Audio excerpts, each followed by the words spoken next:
지난주에 유월절에 대해서 말씀을 드렸죠. 유월절은 우리가 구원받은 그런 표식이다. 유월절과 무교절은 두 개가 붙어 있는 그런 절기예요. 그래서 유월절만 떼서 이야기할 수가 없어요.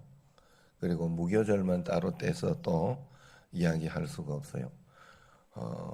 유월절이 있었기 때문에 무교절이 있는 거예요.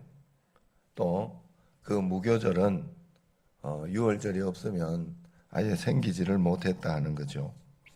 그래서 이 두 가지는 같이 이제 절기로 봐야 되는데 이 유월절과 무교절 이야기를 하나님은 꼭 하고 있더라 하는 거예요. 그래서 이 두 절기를 꼭 지켜라. 자, 유월절은 부활절과 연관이 있다. 그렇게 이야기를 합니다. 예수 그리스도께서 구원하심으로 우리도 어린 양의 구원을 감사하는 그런 것이다. 그래서 우리가 구원받은 날을 유월절이라 이렇게 생각을 하면 됩니다. 예수님을 믿음으로 인하여 내게 예수 그리스도의 피가 내게 발리는 거죠. 내게 예수님 피가 이제 묻혀짐으로 인하여 사망이나 또 재앙이나 어떤 그런 것들이 나를 엄습하지 못하고 나를 이렇게 넘어서 갈 수밖에 없다 하는 거. 자, 그래서 어쨌든 믿음으로 구원받음을 유월절이라 그렇게 이야기를 합니다. 그러면 무교절은 뭐냐? 무교절은 유월절로 구원받은 백성이 이제 구원의 삶을 살아내는 어떤 그런 것을 이야기하는 거예요. 그런데 그 구원의 삶이 가나안 땅 들어가기 전까지 이렇게 삶을 이야기하죠. 구원받기는 했으나 그 과정 가운데 있는 과정을 이야기하는 거예요. 이스라엘 백성들이 애굽 종살이에서 해방되어서 애굽을 떠난 날입니다. 그들은 먼 길을 떠나야 했는데 음식도 준비하지 못한 채 갑자기 떠나야 했으므로 발효되지 못한 그 무교병을 먹어야 했어요. 이것을 기념하는 것이 바로 무교절입니다. 애굽을 떠나서 구원의 땅을 향해 가면서 먹었던 그 무교병을 기억하라 하는 것이겠죠. 무교병이라는 것은 이스트를 넣어 발효시키지 않은 부풀지 않은 빵을 의미합니다. 이 빵은 하나님의 백성으로서 정결한 삶을 기념하는 그런 것이에요. 그래서 이 절기만큼은 변질되거나 부풀리지 않은 순전한 양식을 먹도록 하신 그런 것이에요. 그래서 하나님께서 일주일 동안 무교병을 먹고 지내라 그렇게 말씀하셨습니다. 일주일 동안 순수한 말씀을 먹으면서 구원의 날을 기억하라 하는 그런 뜻이겠죠.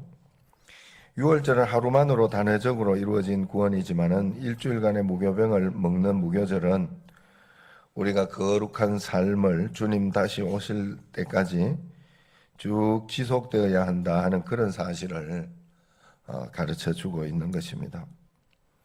자, 구원은 우리가 받은 구원은 단회적입니다. 그러나 받은 구원은 계속 지속되어야 합니다. 한 번 받은 구원을 내가 버리지 않은 한 절대로 잃을 수는 없어요. 그러나 내가 지속하지 않는다면 내가 그 구원을 버리는 꼴이 되는 거예요. 신앙생활에 여러분 구원파가 되면 안 됩니다. 절대로. 내가 예수님을 믿었다고 해서 한번 믿었다고 해서 이 구원은 빼앗기지 않는다. 그렇게 해서 내 마음대로 살아야 된다. 범죄해도 되고 뭐 그래도 다 용서해 준다. 물론 하나님 앞에서 회개하고 주님 앞에 그렇게 살아가며 용서하는 것은 분명해요. 하나님께서.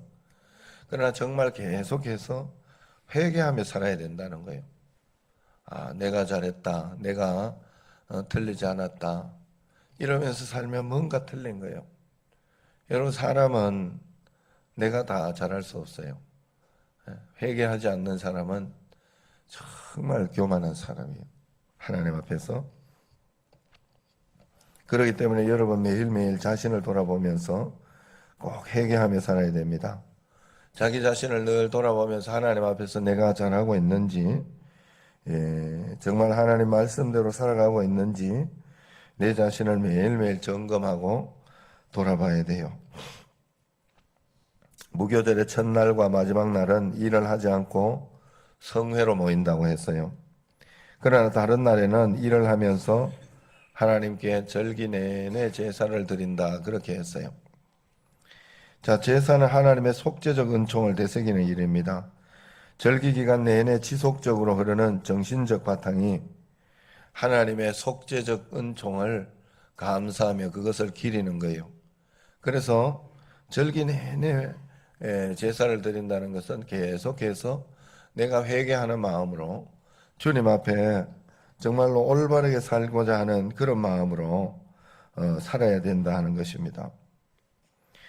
그러나 은혜의 말씀을 따르는 자에게 은총을 주시겠다 하는 하나님 말씀에도 불구하고 이스라엘은 결과적으로 하나님의 말씀을 순종하지 않았어요. 그들은 하나님의 절기를 기억하지도 않았으며 성회로 모여야 하는 계명을 지키지도 않았습니다. 열왕기하 23장 21절에 23절에 보면 유월절과 무교절을 지킨 일이 없다고 그렇게 이야기를 합니다. 이유는 남자들이 성을 비운 사이에 외적의 침입을 두려워했기 때문에 그래요. 그러나 요시야 왕 때부터 유월절을 지키게 했다는 것인데 하나님이 하시면 성을 다 비운다고 해도 하나님이 지켜주시는 거예요. 그러므로 이것이 없이는 하나님의 말씀을 지킬 수 없다는 것을 보여주고 있습니다. 아무리 쉬운 안식일의 명령이라고 해도 믿음이 없이는 불가능합니다. 그리스도의 말씀의 순종으로 인하여 하나님의 말씀을 지키고 그리스도의 거룩함으로 하나님의 은혜를 지속적으로 누리는 그런 성도가 꼭 돼야 되겠다. 매일매일 살아가면서 하나님 은혜를 생각하고 주의 말씀대로 은혜대로 내가 살아야 되겠다 결단하는 여러분 꼭 되시기를 바랍니다. 구원받은 것으로 끝나지 않아요. 구원받은 것은 내가 지키는 거예요. 여러분 잘 생각해요. 내가 고집 피우면 고집 피우는 거예요. 어느 사람의 이야기도 안 들려요. 고집 피우면. 예? 화나는 거 화내는 거는 내가 내는 거예요. 절대로 다른 사람이 내게 하는 거 아니에요. 내가 부족해서 내는 거예요. 내가 부족해서. 그렇게 해놓고 하나님을 원망해요. 우리는 항상. 우리가 하나님 앞에 정말 회개해야 됩니다. 주님 앞에 믿음으로 살아내야 돼요. 믿음으로 산다고 하면서 얼마나 믿음으로 안 사는지 몰라요. 그러고 바라는 건 굉장히 많아요. 우리가 하나님 앞에. 내 자신이 하나님 앞에 정상적으로 하나님 말씀대로만 살면 하나님은 언제나 은혜를 꼭 주실 줄로 믿습니다. 6월절에는 무교절이 꼭 필수적으로 따른다는 사실을 알고 우리가 예수님께 구원을 받았지만 그 구원을 계속해서 믿음으로 지속하는 것은 내가 한다는 사실을 알고 예수 그리스도의 말씀대로 십자가에 못 박혀서 매일매일 살아내는 우리가 되기를 주의 이름으로 축원합니다. 기도하겠습니다.